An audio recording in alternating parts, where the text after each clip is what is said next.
We're at Tommy Brinkotter's home. We're doing a private driveway for him, and it's a new project. It was never an asphalt driveway before, so this is a total new project. So we're basically renovating his driveway. Dunn's very quality based, and so we try to do very high quality work. We're very conscious on what it looks like when we leave and make sure our customers are happy and that all our water's draining and things like that, that we cover all the bases and make sure we do it right.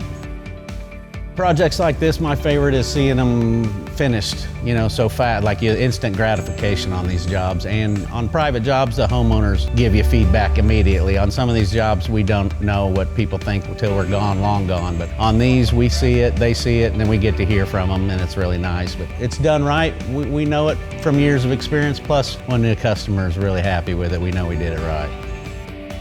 Yeah, if someone was considering a new driveway, I would tell them it's definitely a value adder to their home, plus the convenience of it, not tracking in and out. And the asphalt's just really a good way to go and makes it look amazing to me. We gave him longevity and value on his home for years to come. This is a great driveway. It's going to look aesthetically, bring value to his home, and last him for a very long time.